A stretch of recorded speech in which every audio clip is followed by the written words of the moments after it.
di 2009. 2009 ya, oke. 2009 ya, dan tentunya di awalnya itu 2008, 2007 saya sebagai kader.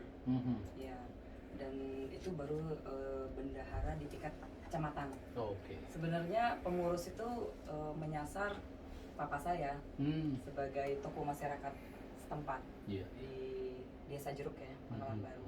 Nah, tetapi saya kan tahu papa saya itu juga karena ekonomi dulu kan nggak sekolah ya, dan sedangkan saya tamat dari SMK sore dan sudah merantau ke Jakarta, waktu itu balik ke Bangka lagi.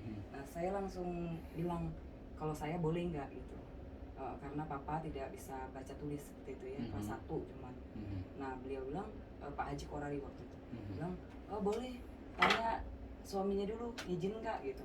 Ya, suatu yang bagus ya, karena saya dimintakan, disarankan untuk nanya suami, izin suami. Itu udah benar banget.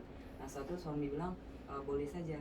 Nah, setelah itu saya mendapat SK dan dilantik.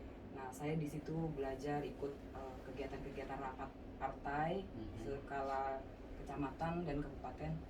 Nah, rupanya memang itu persiapan pemilu pileg juga di 2009. Nah, waktu itu masih belum ditetapkan oleh MK sebagai suara terbanyak, masih nomor urut. Dan saya diberi nomor 6, nomor urut 6. Saya nggak begitu mengerti, tetapi semangatnya yang luar biasa ya, dan percaya diri bahwa sepertinya insting saya ini, saya dibutuhkan oleh masyarakat untuk menjembatani antara program pemerintah dengan masyarakat awam.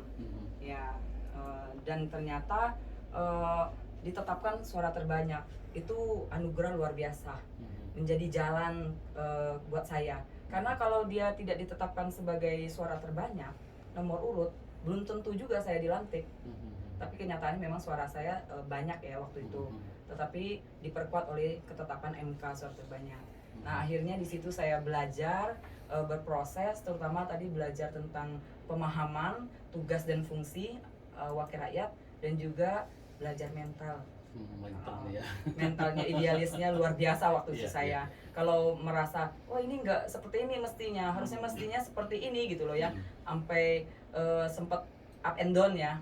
Tapi kalau kesini saya banyak belajar, saya banyak menggali mental yang baik. Itu ya, kita bukan meratapi, tetapi kita mencari solusi, memberi solusi. Ya, itu yang baik seperti itu, dengan konteks-konteks yang logis ya. Tidak hanya berbicara retorika saja, tapi mengejar goalnya, targetnya seperti apa, solusinya seperti apa. Itu sih yang saya pelajari selama ini di lembaga legislatif sebagai wakil rakyat yang diberi amanah untuk menyuarakan kepentingan. Saya concern di kesehatan juga. Ya, kesehatan ini penting saya pikir. Ya, walaupun tagline saya kan kebetulan dari PDI Perjuangan. Nah, tagline-nya kan kesejahteraan masyarakat. Kesejahteraan itu kan luas. Apakah di pendidikannya, ya kan, seperti cita-cita Kartini juga, di kesehatannya tentunya, ya. Dan beberapa OPD kan mengambil tagline perempuan berdaya, Indonesia tangguh. Hari ini saya lihat perempuan hebat dan tangguh. Tangguh kenapa disebut hebat dan tangguh?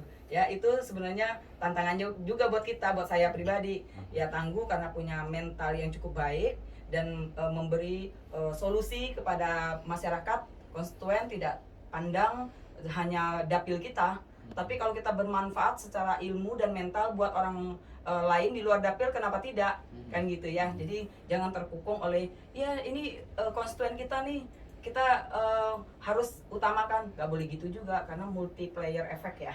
Kita membantu, ya itulah hukum alamnya.